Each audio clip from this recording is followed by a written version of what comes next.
suite. Il y a 74 000 ans, l'une des plus violentes éruptions volcaniques de l'histoire de l'humanité a déclenché une catastrophe à l'échelle planétaire.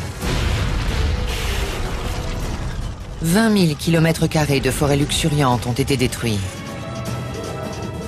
Le soleil n'a plus brillé pendant 10 mois. Et les températures ont dramatiquement chuté.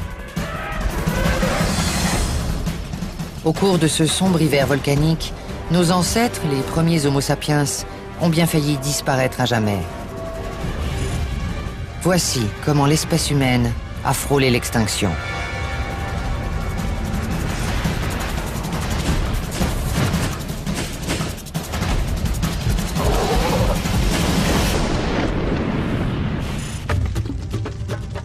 Tantôt, des profondeurs de son horrible gouffre, de flammes et de fumée, dans le ciel obscurci lance d'affreux torrents.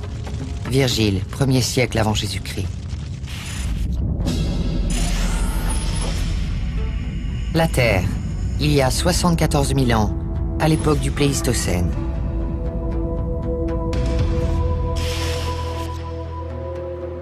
Contrairement aux apparences, ceci est l'ère glaciaire. La période glaciaire porte mal son nom. En vérité, les glaciations allaient et venaient. La Terre se refroidissait pendant 15 000 ans, puis se réchauffait pendant quelques milliers d'années. Le climat oscillait entre des périodes où tout était gelé et des périodes interglaciaires plus clémentes. Nous sommes dans une période interglaciaire. Une jungle épaisse s'étend jusqu'à l'Amérique du Nord et l'Asie. Même le désert du Sahara fleurit. Dans ce monde grouillant de vie, une espèce plus évoluée que les autres s'épanouit, l'homme. Le premier Homo sapiens, ou homme sage, est apparu en Afrique il y a environ 200 000 ans. Malgré des différences manifestes de culture et de structure sociale, il ressemble beaucoup à l'homme d'aujourd'hui. Revenons 74 000 ans en arrière, au temps de nos très lointains ancêtres. On ne partage pas leur langage, bien sûr, mais on a de nombreuses caractéristiques en commun. Au niveau du visage et de la morphologie, il n'y a pas une grande différence entre eux et nous. Grâce à son intelligence et à son aptitude à fabriquer des outils, l'Homo sapiens s'est imposé là où d'autres formes de vie avaient échoué. Depuis ses modestes débuts en Afrique il y a 200 000 ans, notre cousin de l'âge de pierre a rapidement conquis le globe.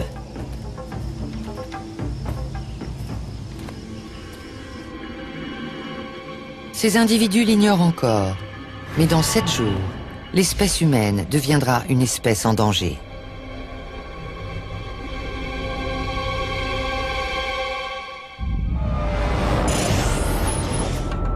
Dans l'actuelle île indonésienne de Sumatra, une apocalypse volcanique se prépare sous la croûte terrestre.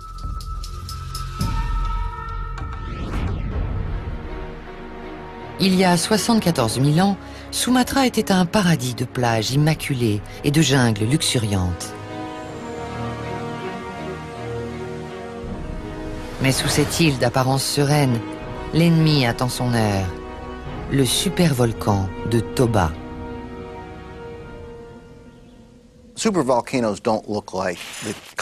Un supervolcan ne ressemble pas à un volcan tel qu'on se l'imagine, à une belle montagne conique comme le mont Fuji.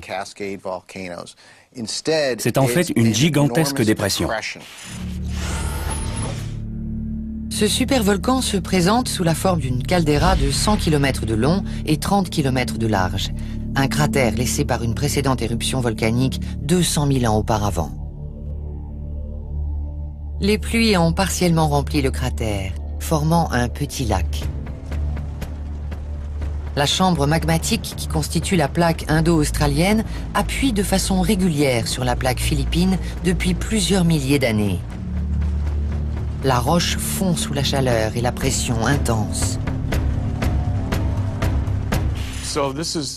C'est l'exemple classique d'une force irrésistible qui fait pression sur un objet fixe. Dans le cas présent, il s'agit de roches silicatées surchauffées par-dessous. Elle résiste, résiste, résiste, et quand elle cède, ce n'est pas comme un barrage qui se fissure, c'est tout le barrage qui explose. Ce qui a mis des milliers d'années à se former sera détruit en un instant. La colère du volcan résonnera à travers le monde.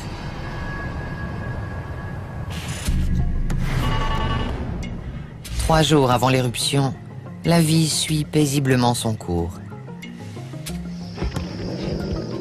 À cette époque, Sumatra ainsi que la majeure partie de l'Asie du Sud accueillent une faune très variée. On croirait voir le monde animal d'aujourd'hui reflété dans un miroir déformant. Tous les animaux de l'époque étaient beaucoup plus gros. Les chats étaient plus gros, les chiens étaient plus gros, les singes aussi. Une foule de gros animaux se sont éteints suite à cette éruption. Juste au-dessus du supervolcan, l'Elasmotherium broute tranquillement. C'est l'ancêtre du rhinocéros, mais son squelette ressemble à celui du cheval. Il mesure près de 2 mètres de haut et 6 mètres de long, sans compter son impressionnante corne. Certains historiens pensent que cet animal est à l'origine du mythe de la licorne. L'évolution donne naissance à des animaux toujours plus gros. C'est la règle de Kopp. Plus l'animal est gros, moins il a de chances de se faire dévorer par des prédateurs. Le pire ennemi de l'Elasmotherium est le léopard de Sumatra. Ce félin est le roi des prédateurs sur l'île.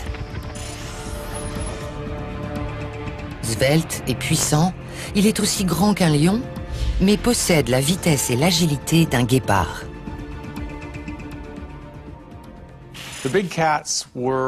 Les félins étaient à la mesure de leur proie. C'était une surenchère permanente. Plus la proie grossissait, plus il fallait de longues griffes et de grands crocs, plus il fallait sauter haut pour être en mesure de la tuer. Sans le savoir, ces Elasmotherium vont être aux premières loges pour assister à l'éruption.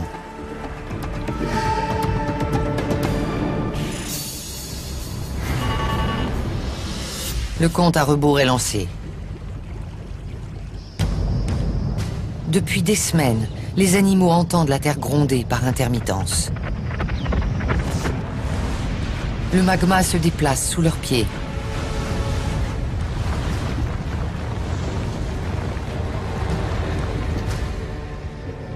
Toba déclenche d'abord un violent séisme qui ébranle la jungle.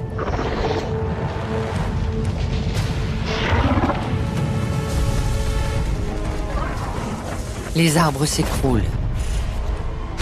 Malgré leurs 5 tonnes, ces Elasmotherium ont bien du mal à rester debout. Des fissures se forment au fond d'un lac tout proche. Des gaz volcaniques toxiques remontent à la surface. Des nuages de soufre enveloppent la jungle et asphyxient les Elasmotherium. Ce sont les premières victimes de Toba. La gigantesque boule de magma a forcé la croûte terrestre jusqu'au point de rupture. L'une des pires éruptions volcaniques de l'histoire se produira dans quelques secondes. Pour nos lointains ancêtres, la fin du monde n'est peut-être plus très loin.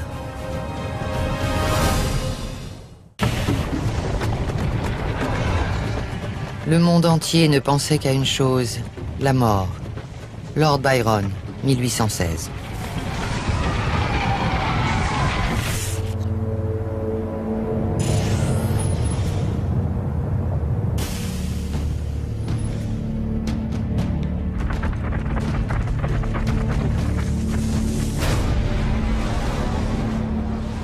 L'explosion du supervolcan de Toba monte des profondeurs.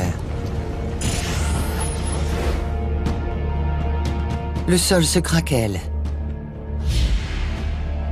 Le toit s'enfonce sous le poids de la croûte terrestre et fait pression contre la gigantesque chambre magmatique, tel un piston géant.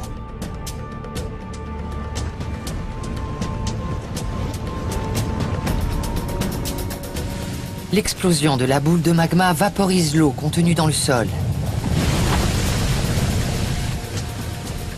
Partout dans la jungle, des geysers fusent à l'unisson.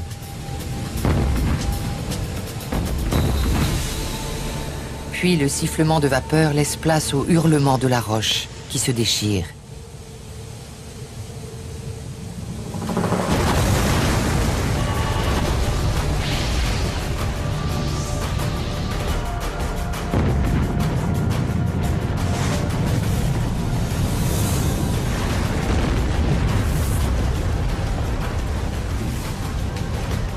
L'éruption est 3000 fois plus violente que la plus importante jamais enregistrée aux États-Unis, celle du Mont Sainte-Hélène en 1980. Toba est la plus grande éruption volcanique que la science a été en mesure d'identifier. C'est peut-être la plus grande éruption depuis des millions d'années, voire depuis toujours.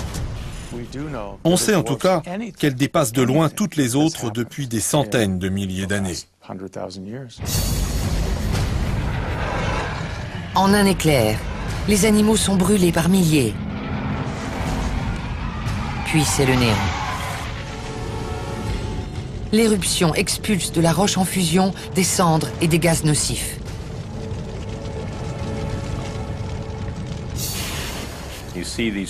On voit tout d'abord jaillir des panaches de fumée.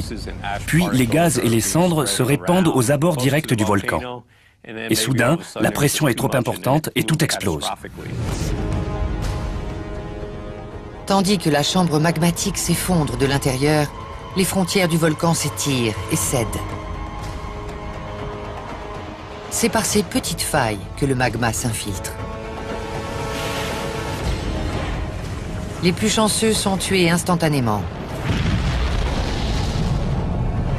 Les autres voient la mort approcher, sous la forme d'un nuage géant qui avale tout sur son passage. Ces nuages de débris, appelés coulées pyroclastiques, ravagent tout ce qui leur fait obstacle.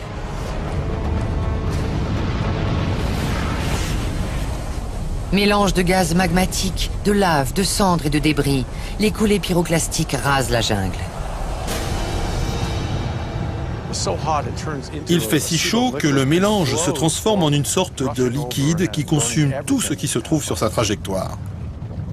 C'est une coulée de cendres brûlantes, proche de celle de Pompéi en l'an 79. Il ne reste rien.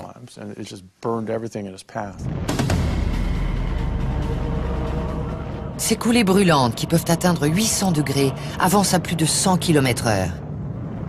Elles rattrapent l'élasmotérium et même le léopard de Sumatra.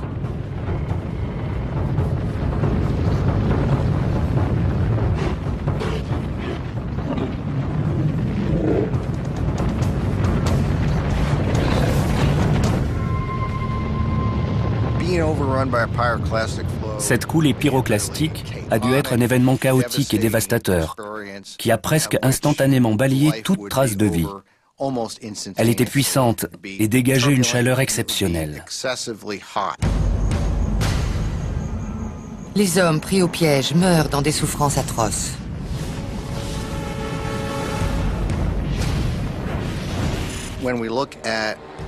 Quand on examine les restes d'êtres humains tués par une coulée pyroclastique, on constate que les liquides organiques se sont dissous et que les jointures du crâne ont disparu. C'est une attaque soudaine et dramatique pour le corps. La mort est atroce, mais rapide. Les coulées engloutissent la majeure partie de l'île, jusqu'à 150 km de l'épicentre. Il leur faudra plusieurs heures pour se stabiliser et refroidir au contact de l'océan. Malgré sa violence, l'éruption ne tue pas toute forme de vie sur l'île. À la pointe sud de Sumatra, des témoins assistent médusés à la toute-puissance de Toba. un petit groupe de chasseurs regarde la scène avec horreur. À cette distance, environ 300 km, ils ne craignent pas la chaleur. Et la colonne de fumée semble avancer au ralenti. Ceux qui étaient là ont assisté à un spectacle d'une ampleur inégalée. D'un point de vue scientifique, on ne peut même pas déterminer la masse de lumière et d'énergie dégagée et décrire à quoi ressemblait l'éruption de loin. Ça devait être incroyable, assez proche d'une explosion nucléaire. Pendant plusieurs minutes, les cendres s'accumulent en silence, puis l'onde de choc retentit dans un vacarme assourdissant.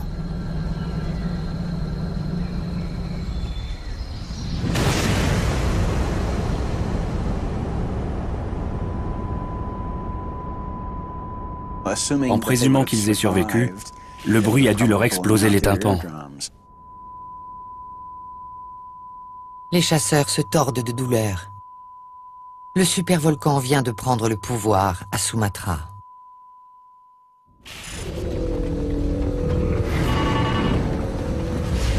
Les explosions se poursuivent pendant 2 heures, puis s'arrêtent. Mais la lave continue de jaillir du ventre de Toba.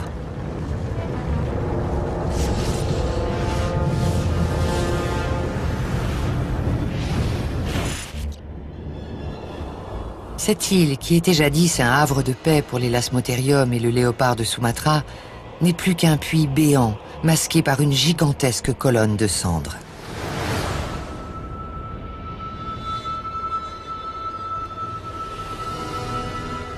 « 800 km3 de cendres se dispersent dans l'atmosphère à plus de 8000 mètres d'altitude.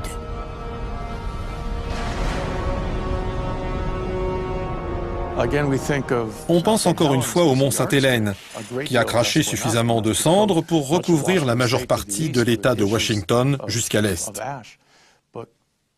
Mais si l'éruption de Toba s'était produite dans l'État de Washington, elle aurait généré des kilomètres cubes de cendres. À elles seules, les cendres combleraient la totalité du Grand Canyon. Pourtant, aussi dévastatrice soit-elle, l'éruption n'est que le début de l'enfer que la Terre s'apprête à vivre. Le nuage de cendres est l'arme secrète du supervolcan. Lentement, les débris vont pleuvoir sur le monde.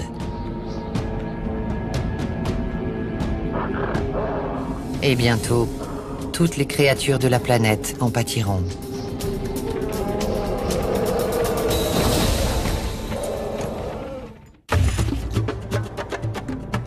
Les cieux étaient de cendres et graves.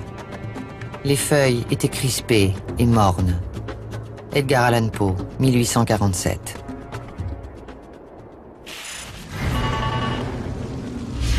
« 24 heures se sont écoulées depuis l'éruption du supervolcan. Sumatra est réduite en cendres et marquée à jamais par la catastrophe. Les quelques hommes encore en vie se réfugient dans des cavernes, hébétés et rendus sourds par l'explosion.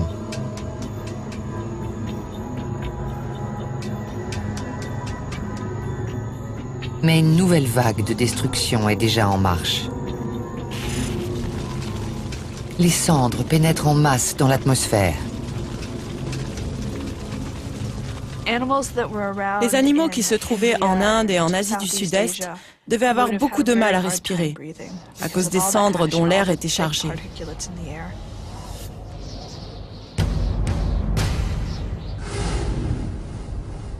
La colonne de cendres de Toba, qui mesure 200 km de diamètre sur 50 km de haut, recouvre l'île de part en part. En comparaison, celle de l'éruption du mont Sainte-Hélène s'élevait à environ 18 km d'altitude. De l'espace, l'éruption de Toba devait ressembler à un panache croissant de cendres noires, qui s'étendait surtout vers le nord-ouest, mais aussi plein est.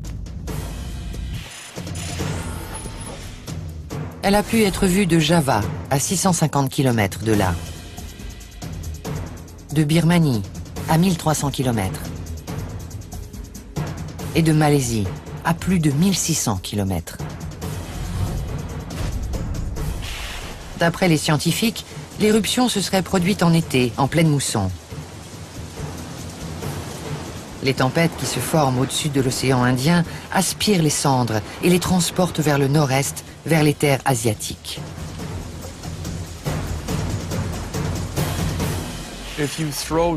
Si on jette des cendres dans la région de Sumatra, elles sont nécessairement emportées par le vent.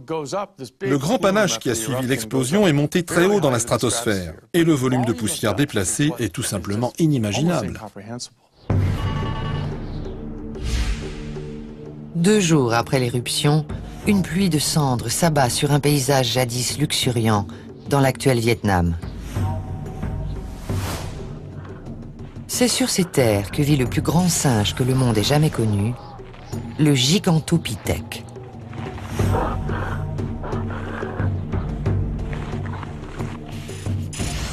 Avec une taille proche de 3 mètres et un poids de 550 kg, ce grand singe est 3 fois plus lourd que le plus grand des gorilles et il le dépasse de plusieurs têtes. On le connaît grâce à ses mâchoires et dents fossilisées qui ressemblent beaucoup à celles de l'orang-outan. Si on prend l'orang-outan comme modèle, on peut imaginer que le Gigantopithèque était un animal solitaire qui ne vivait pas au sein d'un groupe socialement très complexe, ce qui le différencie d'autres grands singes comme le chimpanzé et le gorille. Il y a encore quelques jours, tout allait bien. Le Gigantopithèque arpentait les plaines du Vietnam en quête de nourriture. Il ne s'agissait pas d'une créature capable d'étrangler d'autres animaux et de les manger. C'était un gentil géant, pas très futé, mais il n'avait pas besoin d'être intelligent pour rester assis des heures au même endroit à cueillir des fruits.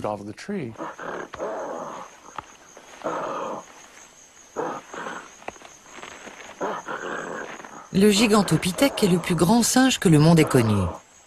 Il pesait jusqu'à 550 kilos. Pourtant, les scientifiques sont convaincus que ce géant se nourrissait exclusivement de plantes et de fruits. Mais comment peuvent-ils être sûrs que le Gigantopithèque était un herbivore? La réponse se trouve dans les restes fossilisés de certains spécimens.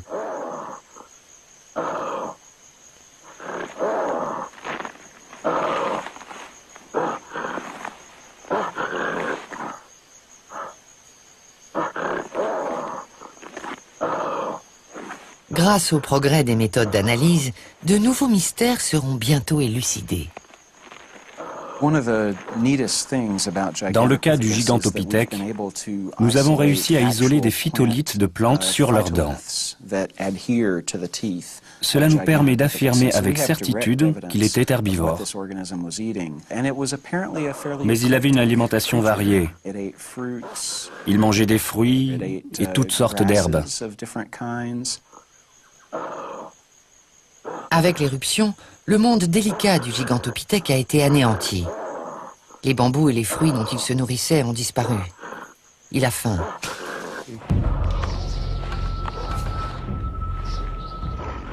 Pire encore, son principal prédateur, le puma, est lui aussi affamé.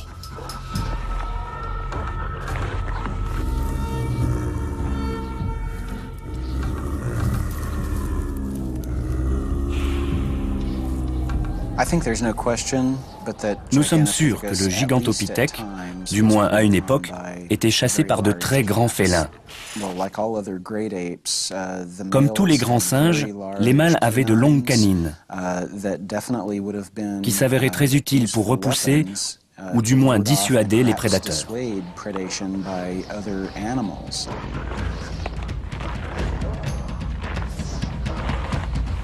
Il faut défendre les petits à tout prix. Les mâles les plus forts ferment la marche pour chasser les prédateurs. Mais poussés par le désespoir, les pumas décident de tenter leur chance.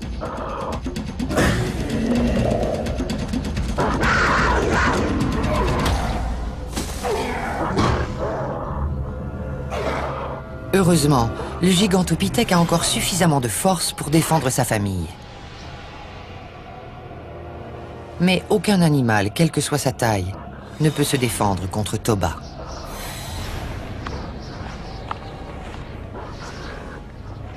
Les cendres du volcan finissent par tuer ce grand singe.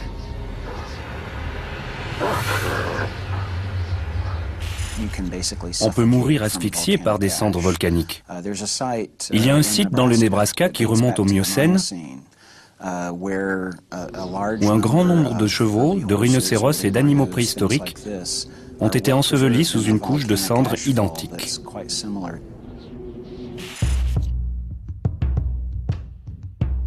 Au contact des poumons, les cendres inhalées se transforment en une pâte asphyxiante.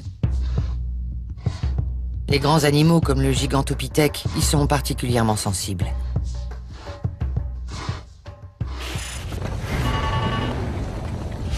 Quatre jours après l'éruption de Toba, le volcan poursuit sa destruction. Une quantité phénoménale de débris a été expulsée dans l'air. Un nuage de cendres enveloppe la planète. Encore aujourd'hui, on retrouve une fine couche de cendres emprisonnée dans les sédiments.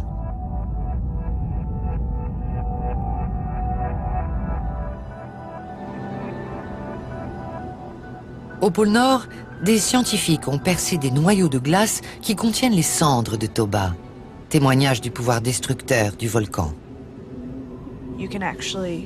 Quand on étudie les strates, on trouve parfois une couche de cendres très épaisse, jusqu'à 1,5 mètre par endroit.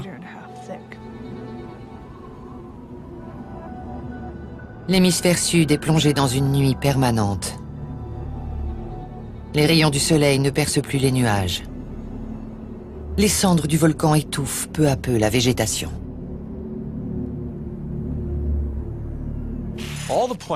Toutes les plantes des forêts tropicales sont recouvertes d'un manteau gris. La photosynthèse est stoppée et elles meurent. Mais les hommes sont pleins de ressources et trouvent toujours un moyen de se nourrir. Ils ont un avantage de taille, celui de digérer aussi bien la viande que la matière végétale. Lorsque l'une vient à manquer, les communautés éparpillées d'Homo sapiens se nourrissent de l'autre. Les Homo sapiens, confrontés à ce phénomène de goulot d'étranglement, avaient plusieurs possibilités. Changer d'alimentation ou migrer. On pense que le changement climatique a forcé les Homo sapiens à partir des plaines d'Afrique, où ils vivaient nombreux. Ils n'avaient plus rien à manger. Mais fuir ne sert à rien. Toba assiège la planète. Son emprise se resserre chaque jour.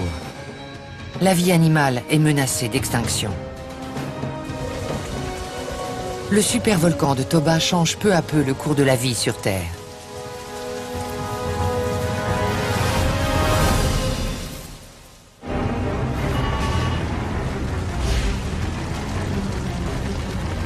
L'éruption volcanique fait maintenant rage depuis 7 jours. L'île de Sumatra désormais décimée, les ravages de Toba s'étendent à des milliers de kilomètres au nord-ouest. Une éruption volcanique, si elle est assez importante, peut avoir un effet dramatique sur l'ensemble de la planète, car les substances qu'elle dégage gagnent la stratosphère, ce qui perturbe le climat. Et s'il ne pleut pas, elles peuvent y rester des années. À 3200 km de là, dans l'actuelle Inde, l'accumulation de cendres atteint la population de stégodons.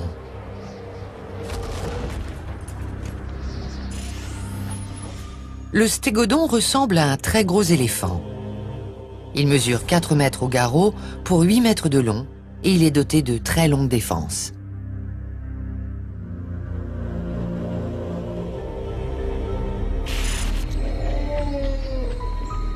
Sa taille n'a d'égal que son appétit. En des temps plus cléments, il arpentait les terres du nord au sud à longueur de journée, toujours en quête de nourriture. Aujourd'hui, son alimentation quotidienne est recouverte d'une couche de cendres.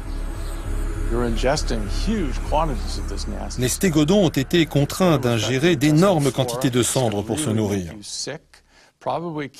Leur flore intestinale a été fragilisée, ils sont tombés malades ou sont morts empoisonnés. Quelques jours sans nourriture suffisent à tuer ces bêtes géantes.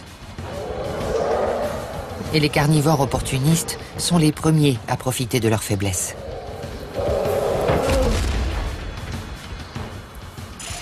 Parmi eux, la Panthera leo spelaea, plus connue sous le nom de lion des cavernes. Ce lion a été surnommé ainsi parce que de nombreux ossements ont été découverts dans des grottes, probablement abandonnées par les rats à queue touffue.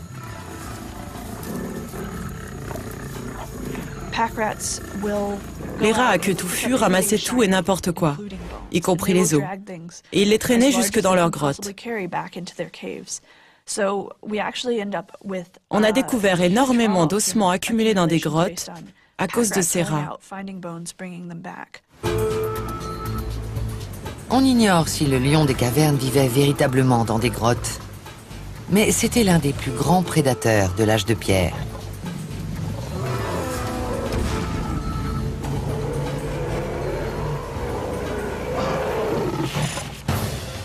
Il ressemblait au lion d'Afrique, en bien plus grand et bien plus gros. Pourtant, aussi puissant soit-il, il n'a jamais pu venir à bout d'un stégodon, du moins avant l'éruption de Toba. Leur proie devait être affaiblie. Au bout de plusieurs semaines sans manger à leur faim, les stégodons n'étaient plus en pleine possession de leurs moyens. Ils avaient moins d'énergie, mais ils avaient encore assez de chair sur les os pour nourrir les lions.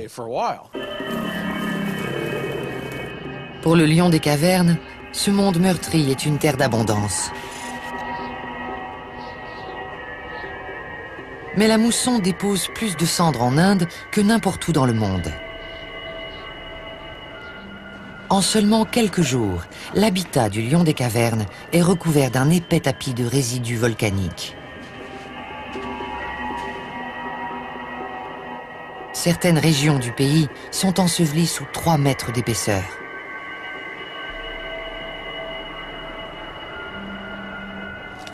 La période d'opulence est de courte durée.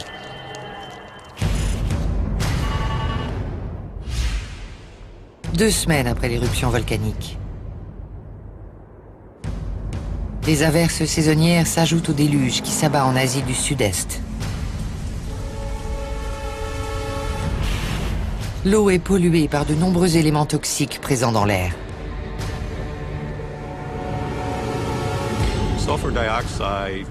Le dioxyde de soufre et le sulfure d'hydrogène sont les 2 gaz produits par une éruption.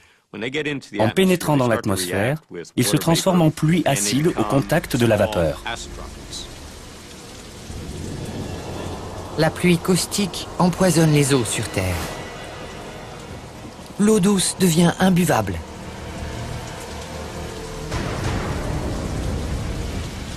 Les rares stégodons encore en vie, déjà affamés, mourront bientôt de soif.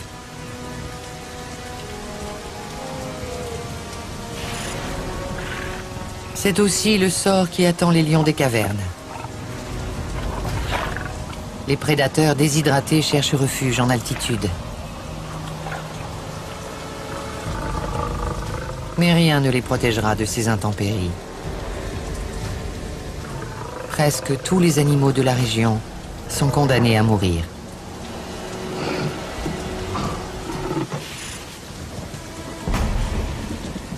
Les scientifiques sont en mesure d'affirmer qu'en Asie du Sud-Est, des communautés humaines isolées ont été entièrement décimées. Je suis convaincu que des populations locales sont mortes, que des caractéristiques génétiques de notre espèce, qui auraient pu nous enrichir ou nous changer, ont disparu à tout jamais. Après plusieurs semaines à cracher de la lave et des cendres, Toba se calme enfin. Mais la trêve est de courte durée, car Toba a amorcé une spirale infernale. Ce qui a commencé par le feu se terminera par la glace.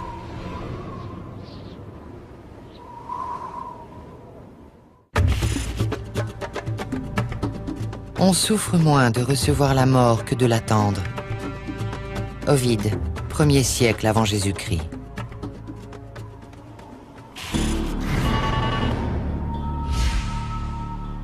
Le supervolcan de Toba s'étue. Mais les polluants dispersés par l'éruption annoncent un nouveau cauchemar.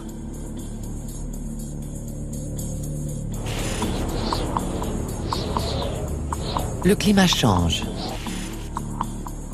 Depuis 1 800 000 ans, la planète oscille entre des glaciations et des périodes relativement chaudes, appelées périodes interglaciaires.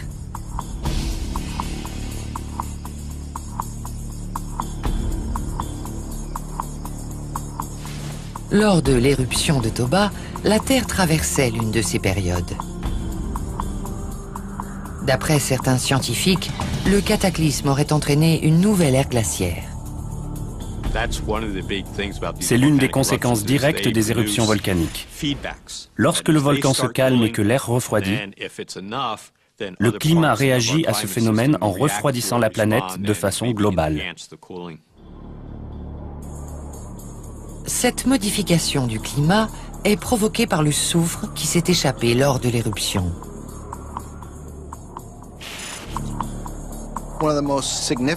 L'un des gaz les plus susceptibles d'influencer le climat est le dioxyde de soufre.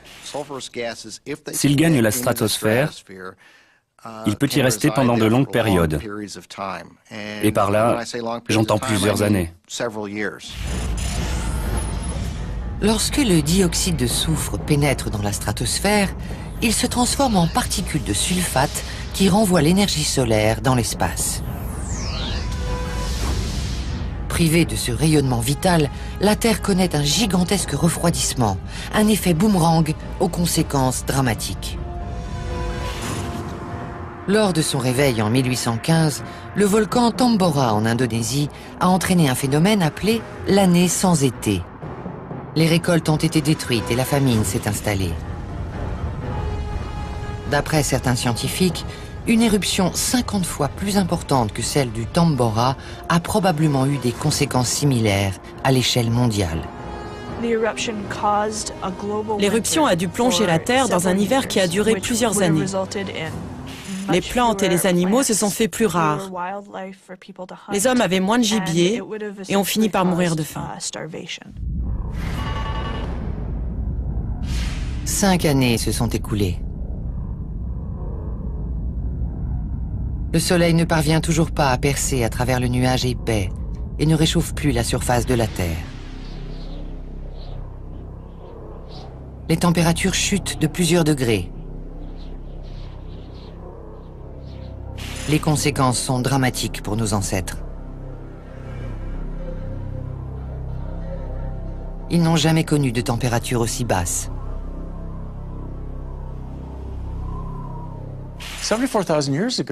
Il y a 74 000 ans, nous n'étions pas très nombreux. C'est là tout le problème. Cette éruption volcanique démesurée est survenue à un moment où l'humanité était si réduite qu'elle aurait pu très facilement s'éteindre à tout jamais. Les hommes meurent par centaines de milliers. C'est probablement l'un des chapitres les plus noirs de l'histoire de l'humanité.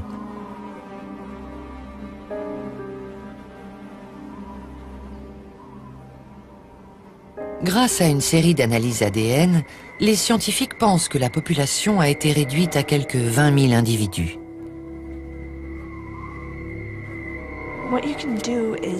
Il suffit de regarder la diversité des séquences ADN chez les individus aujourd'hui pour savoir dans quelle mesure l'espèce humaine a varié au fil des siècles. On constate que le taux de variabilité est assez faible comparé à d'autres espèces. Tout simplement parce que ce phénomène de goulot d'étranglement a eu lieu très récemment. La variabilité du génome humain s'est beaucoup réduite. C'est pour ça qu'on parle d'un goulot d'étranglement. On compare l'humanité à une bouteille dotée d'une minuscule ouverture par laquelle on verse le liquide. Sauf qu'après l'éruption, la bouteille était presque vide. Les températures continuent de chuter et la glaciation s'installe. L'espèce humaine est au bord de l'extinction.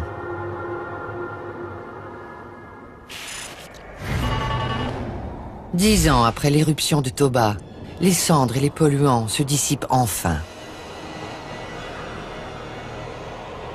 La planète entame sa lente guérison.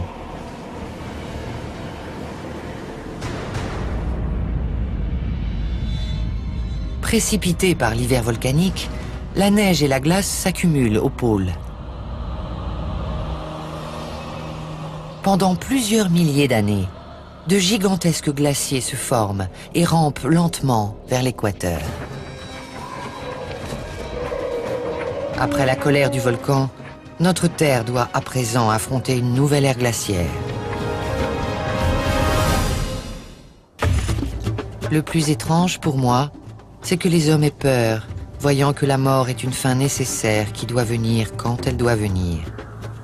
William Shakespeare, 1600. 5000 ans après l'éruption, la planète se débat toujours.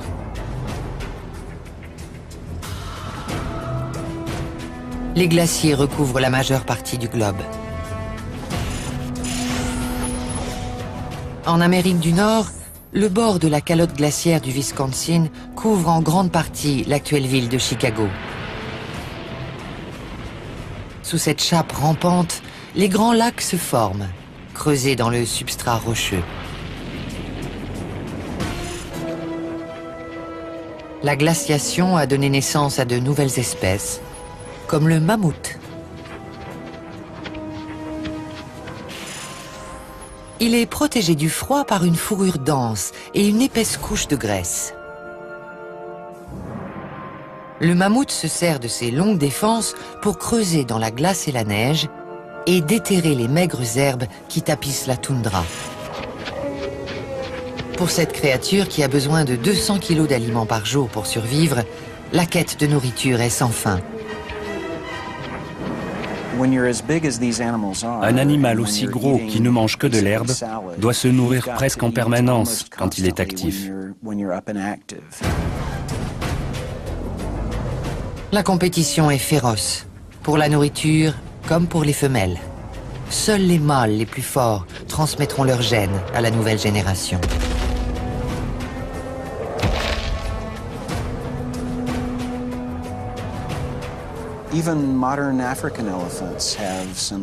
Les éléphants d'Afrique se battent parfois entre eux avec une grande violence. On présume que les mammouths étaient au moins aussi agressifs. Le mammouth est conçu pour survivre, lourdement armé contre le froid, la faim et la compétition à l'intérieur de son clan. Mais la plus grande menace viendra de l'homme.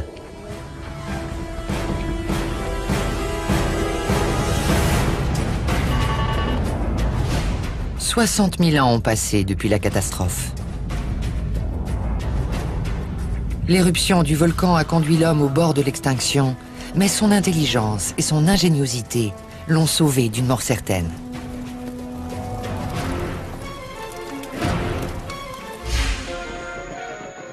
Tandis que la glaciation se termine et que le monde se réchauffe, l'homme devient le plus formidable des prédateurs. Pendant des milliers d'années, les mammouths seront sa principale source de nourriture. Au point que certains scientifiques affirment que l'homme est responsable de leur disparition. Il suffit de tuer 2% de bébés éléphants par an, plus que ne le ferait la nature, pour menacer la survie de l'espèce en 500 ans. Ajoutez à cela quelques spécimens adultes tués trop jeunes, et c'est l'extinction assurée. Dans cette lutte sans merci pour survivre, l'inventivité et les progrès permanents de l'homme lui donnent l'avantage. Il crée une nouvelle arme, appelée propulseur, composée d'un simple bâton et d'un crochet à son extrémité. En insérant une lance dans le crochet, le chasseur peut ainsi améliorer la portée de son arme grâce à un système de levier. Le propulseur permet à l'homme d'atteindre sa proie de plus loin. La portée du tir est bien meilleure qu'avec une lance traditionnelle.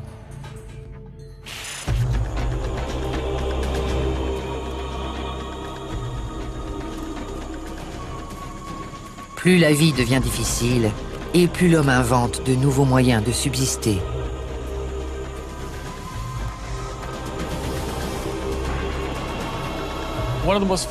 L'une des questions les plus fascinantes est de savoir si cette éruption nous a fait progresser vers ce que nous sommes aujourd'hui. On rapproche souvent l'évolution de la vie, mais c'est la mort qui alimente le processus d'évolution. Car ce sont les gènes hérités de la survie d'un petit nombre de spécimens qui permettent à l'espèce d'avancer. Malheureusement, Toba a fait disparaître à jamais beaucoup de grands mammifères, tels que le gigantopithèque, le lion des cavernes et l'élasmotherium. Mais à l'échelle d'une extinction de masse, Toba n'est qu'une goutte d'eau dans l'océan. Les pluies tropicales ont transformé la caldeira du volcan en un lac qui existe encore aujourd'hui. Il ne reste plus aucune trace du terrible cataclysme qui a changé à jamais la face du monde. Et pourtant, il guette. Sous la croûte terrestre, le magma continue de bouillir. Un événement volcanique identique à l'éruption de Toba peut survenir n'importe quand et menacer à nouveau la survie de l'espèce. D'après une partie de la communauté scientifique, nous serions moins bien préparés que nos ancêtres à surmonter une telle crise écologique. Il y a 74 000 ans, les premiers hominidés savaient tout faire. C'était le seul moyen de survivre dans ce type d'environnement. Aujourd'hui, nous sommes tous spécialisés. Nous ne savons pas tout faire, à l'exception d'une petite minorité. C'est pourquoi, à bien des égards, nous sommes culturellement moins préparés que nos ancêtres à une catastrophe naturelle aussi violente. L'éruption de Toba a bien failli détruire l'espèce humaine. Si un jour un supervolcan se réveille, les conséquences pourraient être dramatiques. Une seule chose est sûre, l'humanité sera à nouveau mise à l'épreuve.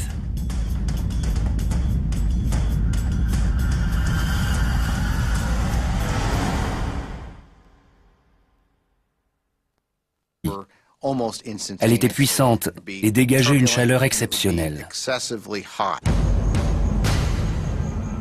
Les hommes pris au piège meurent dans des souffrances atroces.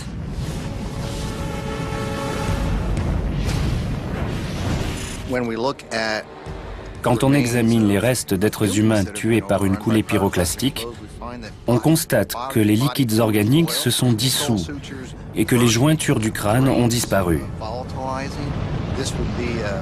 C'est une attaque soudaine et dramatique pour le corps. La mort est atroce, mais rapide.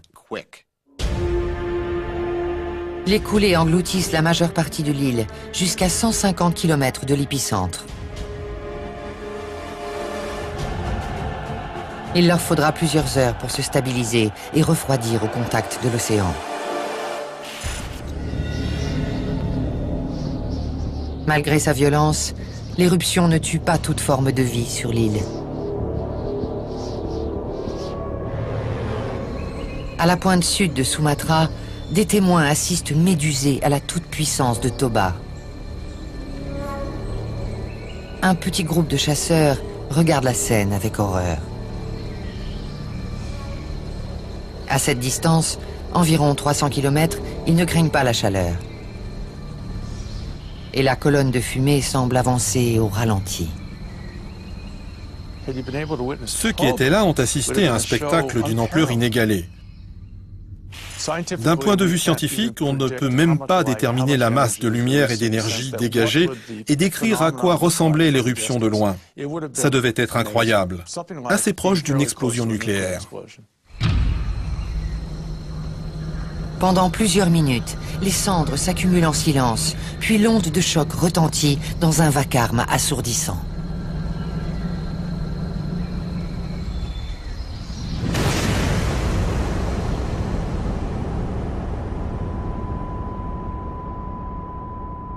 En présumant qu'ils aient survécu, le bruit a dû leur exploser les tympans.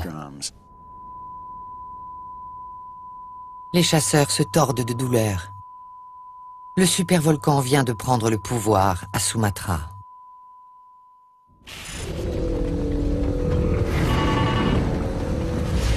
Les explosions se poursuivent pendant 2 heures, puis s'arrêtent.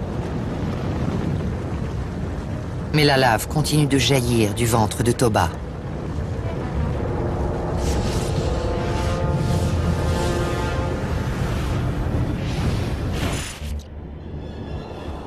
Cette île, qui était jadis un havre de paix pour... On souffre moins de recevoir la mort que de l'attendre. Ovide, 1er siècle avant Jésus-Christ.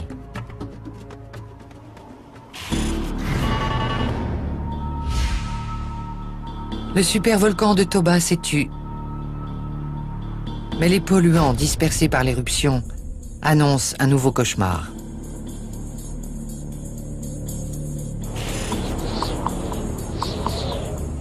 Le climat change.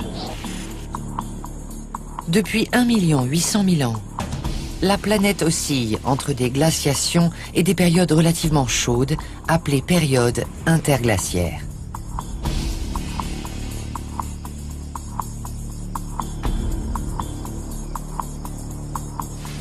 Lors de l'éruption de Toba, la Terre traversait l'une de ces périodes. D'après certains scientifiques, le cataclysme aurait entraîné une nouvelle ère glaciaire. C'est l'une des conséquences directes des éruptions volcaniques. Lorsque le volcan se calme et que l'air refroidit, le climat réagit à ce phénomène en refroidissant la planète de façon globale. Cette modification du climat est provoquée par le soufre qui s'est échappé lors de l'éruption.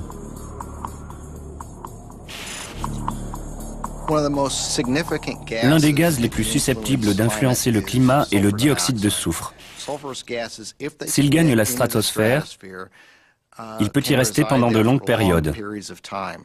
Et par là, j'entends plusieurs années.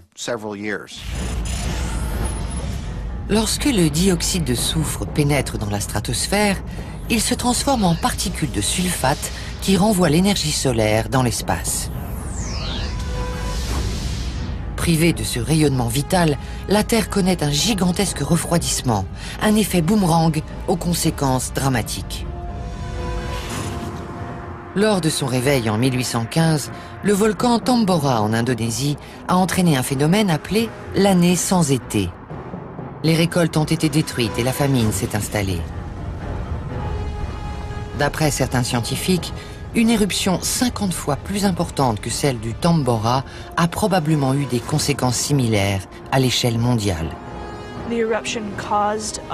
L'éruption a dû plonger la Terre dans un hiver qui a duré plusieurs années. Les plantes et les animaux se sont fait plus rares. Les hommes avaient moins de gibier et ont fini par mourir de faim.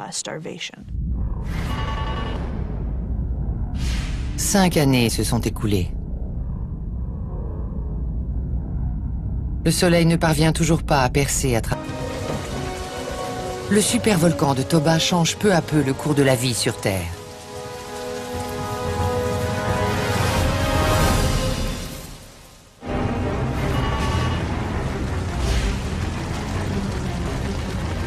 L'éruption volcanique fait maintenant rage depuis 7 jours. L'île de Sumatra désormais décimée, les ravages de Toba s'étendent à des milliers de kilomètres au nord-ouest. Une éruption volcanique, si elle est assez importante, peut avoir un effet dramatique sur l'ensemble de la planète, car les substances qu'elle dégage gagnent la stratosphère, ce qui perturbe le climat. Et s'il ne pleut pas, elles peuvent y rester des années. À 3200 km de là, dans l'actuelle Inde, l'accumulation de cendres atteint la population de Stégodon.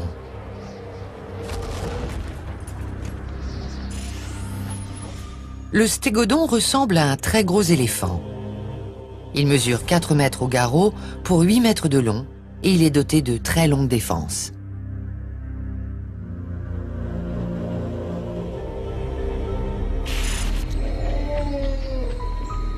Sa taille n'a d'égal que son appétit.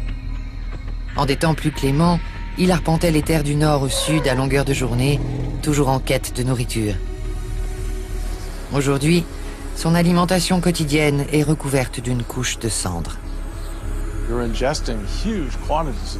Les stégodons ont été contraints d'ingérer d'énormes quantités de cendres pour se nourrir.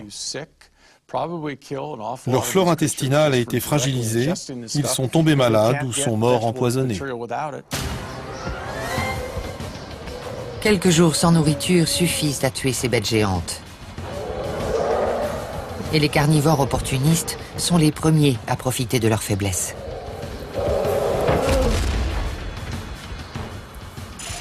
Parmi eux, la Panthera leospelaea, plus connue sous le nom de lion des cavernes. Ce lion a été surnommé ainsi parce que de nombreux ossements ont été découverts dans des grottes, probablement abandonnées par les rats à queue touffue.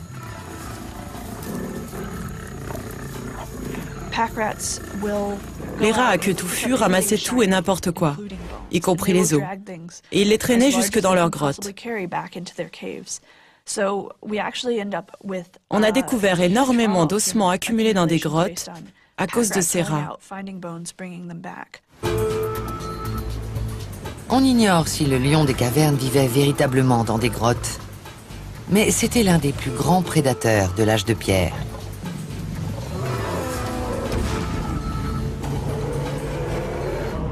Ces coulées brûlantes, qui peuvent atteindre 800 degrés, avancent à plus de 100 km/h. Elles rattrapent l'élasmotherium et même le léopard de Sumatra.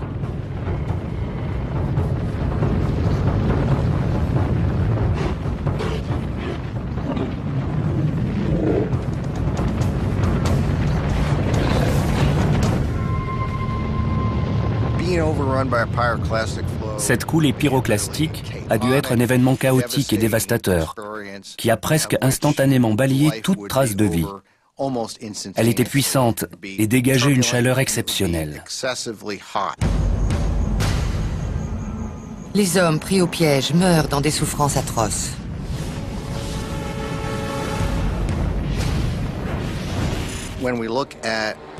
Quand on examine les restes d'êtres humains tués par une coulée pyroclastique, on constate que les liquides organiques se sont dissous et que les jointures du crâne ont disparu.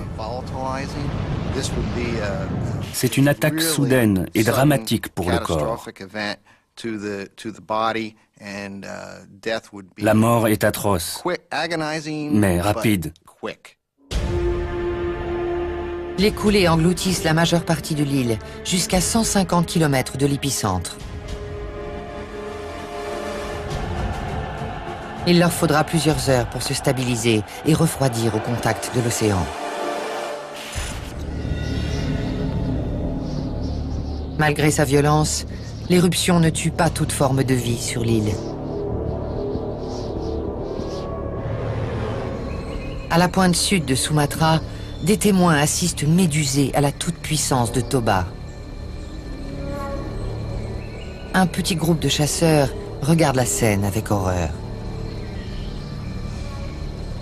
À cette distance, environ 300 km, ils ne craignent pas la chaleur. Et la colonne de fumée semble avancer au ralenti. Ceux qui étaient là ont assisté à un spectacle d'une ampleur inégalée. D'un point de vue scientifique, on ne peut même pas déterminer la masse de lumière et d'énergie dégagée et décrire à quoi ressemblait l'éruption de loin. Ça devait être incroyable, assez proche d'une explosion nucléaire. Pendant plusieurs minutes, les cendres s'accumulent en silence, puis l'onde de choc retentit dans un vacarme assourdissant.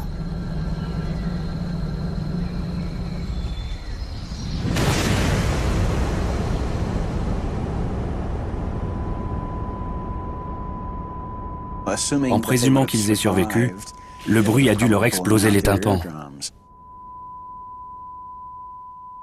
Les chasseurs se tordent de... Il fait si chaud que le mélange se transforme en une sorte de liquide qui consume tout ce qui se trouve sur sa trajectoire. C'est une coulée de cendres brûlantes, proche de celle de Pompéi en l'an 79. Il ne reste rien.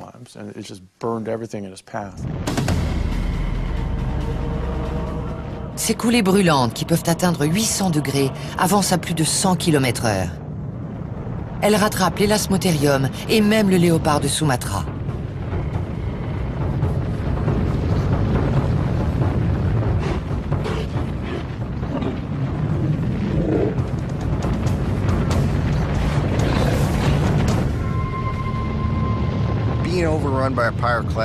Cette coulée pyroclastique a dû être un événement chaotique et dévastateur, qui a presque instantanément balayé toute trace de vie. Elle était puissante et dégageait une chaleur exceptionnelle. Les hommes pris au piège meurent dans des souffrances atroces.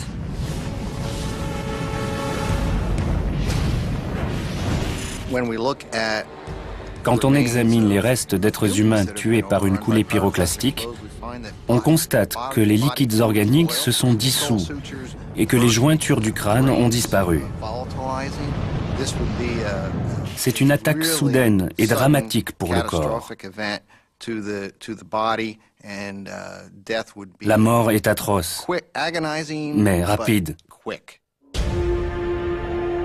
Les coulées engloutissent la majeure partie de l'île, jusqu'à 150 km de l'épicentre. Il leur faudra plusieurs heures pour se stabiliser et refroidir au contact de l'océan.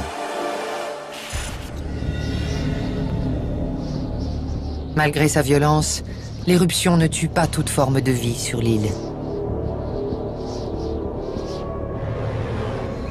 À la pointe sud de Sumatra, des témoins assistent médusés à la toute-puissance de Toba. Un petit groupe de chasseurs regarde la scène avec horreur. À cette distance, environ 300 km, ils ne craignent pas la chaleur. Et la colonne de fumée semble avancer au ralenti. Ceux qui étaient là ont assisté à un spectacle d'une ampleur inégalée. D'un point de vue scientifique, on ne peut même pas déterminer la masse de lumière et d'énergie dégagée et décrire à quoi ressemblait l'éruption de loin. Ça devait être incroyable, assez proche d'une explosion nucléaire. Pendant plusieurs minutes, les cendres s'accumulent en silence, puis l'onde de choc retentit dans un vacarme assourdissant. Les éléphants d'Afrique se battent parfois entre eux avec une grande violence. On présume que les mammouths étaient au moins aussi agressifs. Le mammouth est conçu pour survivre, lourdement armé contre le froid, la faim et la compétition à l'intérieur de son clan. Mais la plus grande menace viendra de l'homme.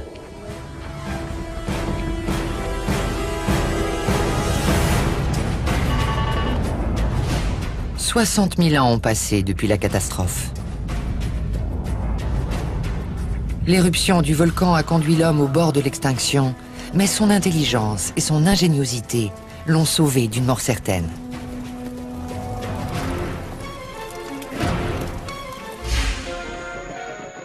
Tandis que la glaciation se termine et que le monde se réchauffe, l'homme devient le plus formidable des prédateurs. Pendant des milliers d'années, les mammouths seront sa principale source de nourriture. Au point que certains scientifiques affirment que l'homme est responsable de leur disparition.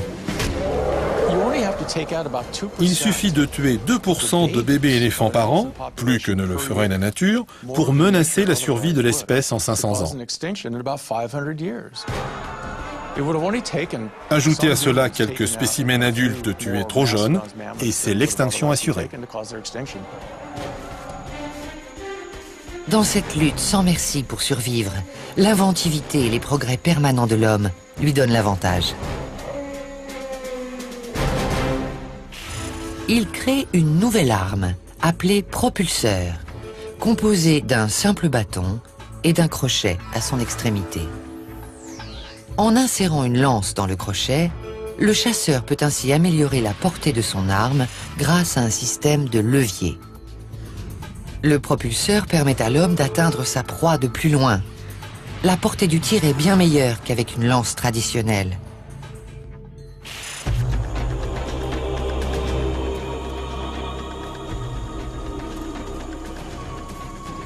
Plus la vie devient difficile, et plus l'homme invente de nouveaux moyens de subsister.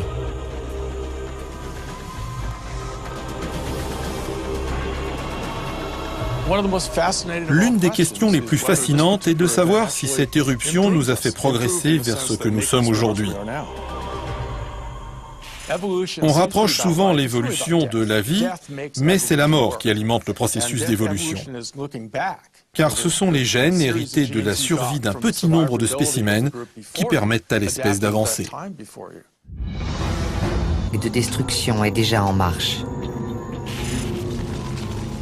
Les cendres pénètrent en masse dans l'atmosphère. Les animaux qui se trouvaient en Inde et en Asie du Sud-Est devaient avoir beaucoup de mal à respirer, à cause des cendres dont l'air était chargé.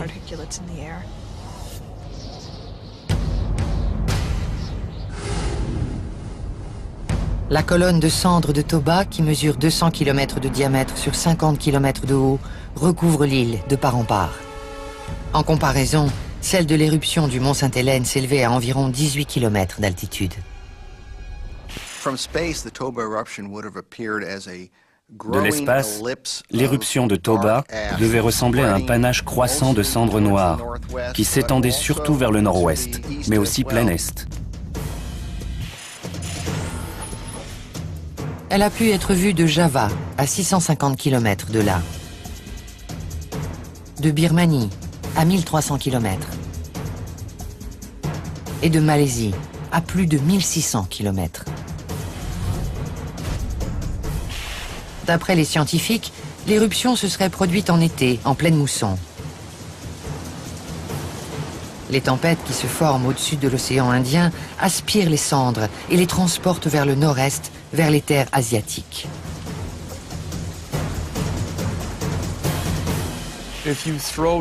Si on jette des cendres dans la région de Sumatra, elles sont nécessairement emportées par le vent. Le grand panache qui a suivi l'explosion est monté très haut dans la stratosphère, et le volume de poussière déplacée est tout simplement inimaginable.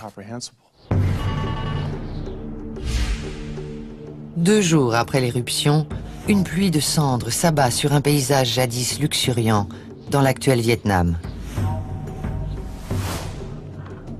C'est sur ces terres que vit le plus grand singe que le monde ait jamais connu, le Gigantopithèque.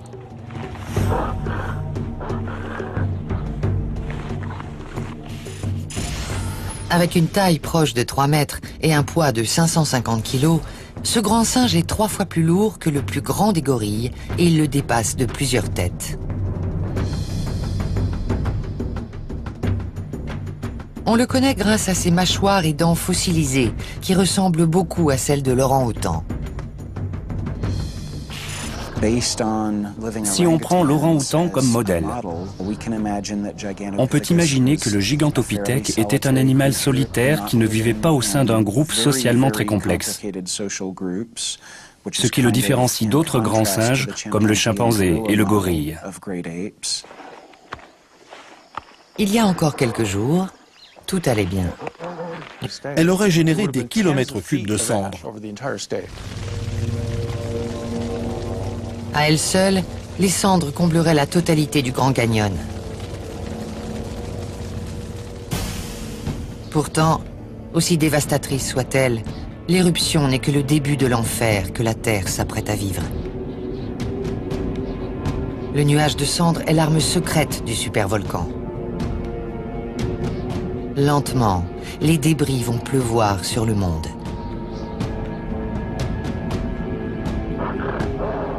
Et bientôt, toutes les créatures de la planète en pâtiront.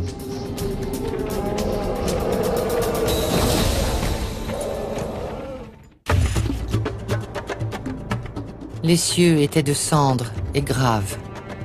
Les feuilles étaient crispées et mornes. Edgar Allan Poe, 1847.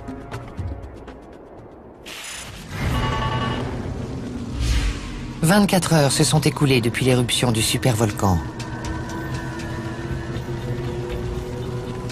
Sumatra est réduite en cendres et marquée à jamais par la catastrophe. Les quelques hommes encore en vie se réfugient dans des cavernes, hébétés et rendus sourds par l'explosion.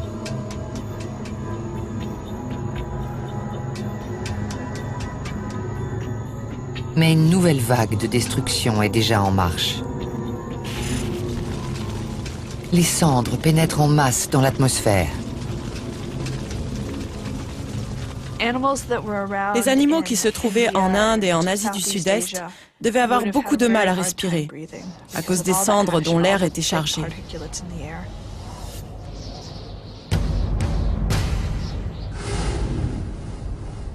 La colonne de cendres de Toba, qui mesure 200 km de diamètre sur 50 km de haut, recouvre l'île de part en part. En comparaison, celle de l'éruption du mont Sainte-Hélène s'élevait à environ 18 km d'altitude. De l'espace, l'éruption de Toba devait ressembler à un panache croissant de cendres noires qui s'étendait surtout vers le nord-ouest, mais aussi plein est. Elle a pu être vue de Java, à 650 km de là, de Birmanie, à 1300 km, et de Malaisie, à plus de 1600 km. D'après les scientifiques, l'éruption se serait produite en été, en pleine mousson. Les tempêtes qui se forment au-dessus de l'océan Indien aspirent les cendres et les transportent vers le nord-est, vers les terres asiatiques. Quelques jours sans nourriture suffisent à tuer ces bêtes géantes. Et les carnivores opportunistes sont les premiers à profiter de leur faiblesse.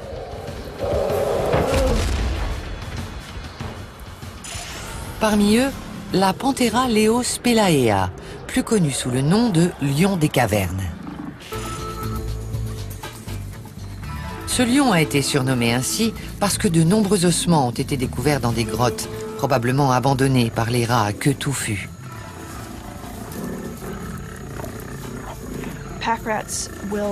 Les rats à queue touffue ramassaient tout et n'importe quoi, y compris les os, et ils les traînaient jusque dans leurs grottes. On a découvert énormément d'ossements accumulés dans des grottes à cause de ces rats. On ignore si le lion des cavernes vivait véritablement dans des grottes, mais c'était l'un des plus grands prédateurs de l'âge de pierre.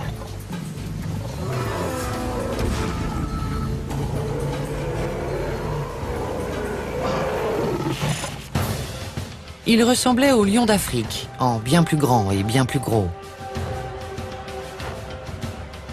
Pourtant, aussi puissant soit-il, il n'a jamais pu venir à bout d'un stégodon, du moins avant l'éruption de Toba.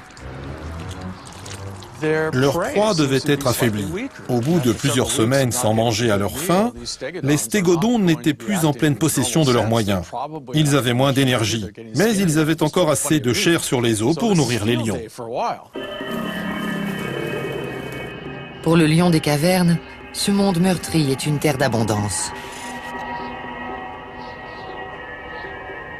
Mais la mousson dépose plus de cendres en Inde que n'importe où dans le monde. En seulement quelques jours, l'habitat du lion des cavernes est recouvert d'un épais tapis de résidus volcaniques.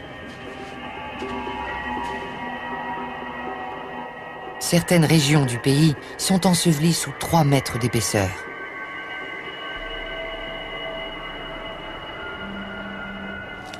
La période d'opulence est de courte durée.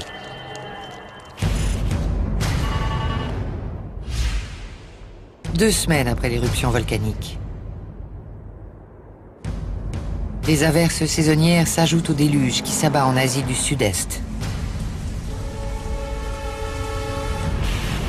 L'eau est polluée par de nombreux éléments toxiques présents dans l'air.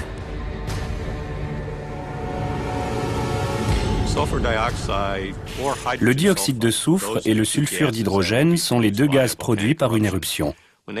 En pénétrant dans l'atmosphère, ils se transforment. Pas déterminer la masse de lumière et d'énergie dégagée et décrire à quoi ressemblait l'éruption de loin. Ça devait être incroyable, assez proche d'une explosion nucléaire. Pendant plusieurs minutes, les cendres s'accumulent en silence, puis l'onde de choc retentit dans un vacarme assourdissant.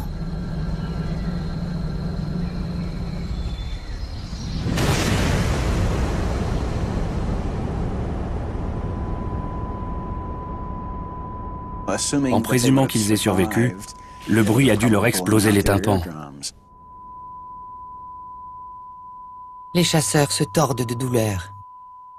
Le supervolcan vient de prendre le pouvoir à Sumatra.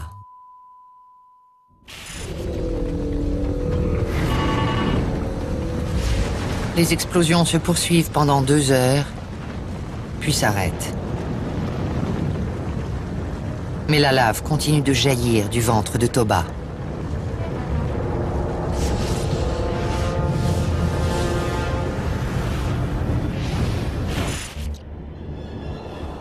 Cette île, qui était jadis un havre de paix pour les lasmotherium et le léopard de Sumatra, n'est plus qu'un puits béant, masqué par une gigantesque colonne de cendres.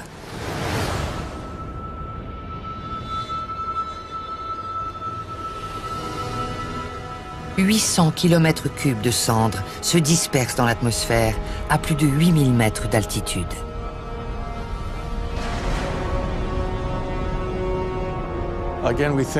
On pense encore une fois au mont Sainte-Hélène, qui a craché suffisamment de cendres pour recouvrir la majeure partie de l'État de Washington jusqu'à l'est. Mais si l'éruption de Toba s'était produite dans l'État de Washington, elle aurait généré des kilomètres cubes de cendres. À elles seules, les cendres combleraient la totalité du Grand Canyon. Pourtant, aussi dévastatrice soit-elle, l'éruption n'est que le début de l'enfer que la Terre s'apprête à vivre. Le nuage de cendres est l'arme secrète du supervolcan. Lentement, les débris vont pleuvoir sur le monde. Et bientôt, toutes les créatures de la planète en pâtiront.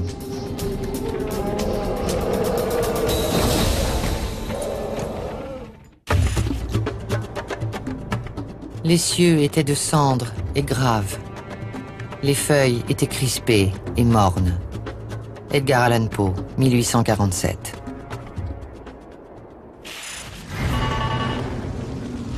« 24 heures.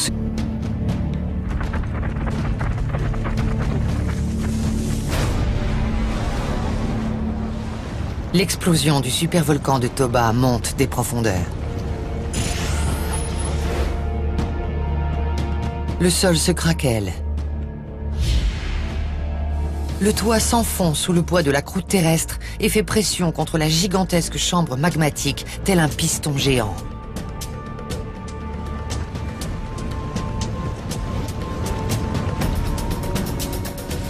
L'explosion de la boule de magma vaporise l'eau contenue dans le sol. Partout dans la jungle, des geysers fusent à l'unisson.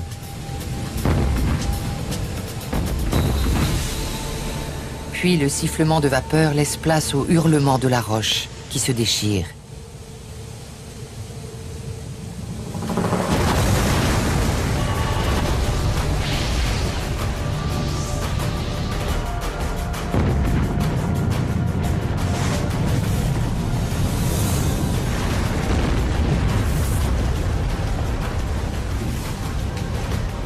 L'éruption est 3000 fois plus violente que la plus importante jamais enregistrée aux États-Unis, celle du mont Sainte-Hélène en 1980. Toba est la plus grande éruption volcanique que la science a été en mesure d'identifier. C'est peut-être la plus grande éruption depuis des millions d'années, voire depuis toujours. On sait en tout cas qu'elle dépasse de loin toutes les autres depuis des centaines de milliers d'années. En un éclair, les animaux sont brûlés par milliers. Puis c'est le néant. L'éruption expulse de la roche en fusion des cendres et des gaz nocifs.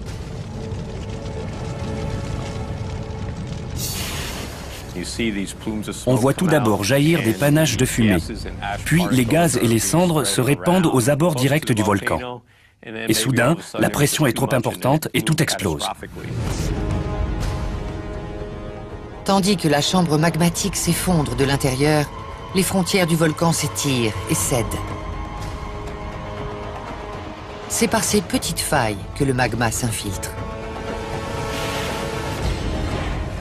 Les plus chanceux sont tués instantanément.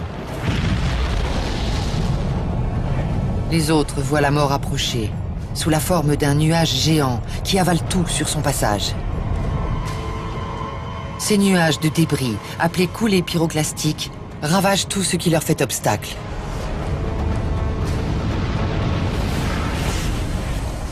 Mélange de gaz magmatique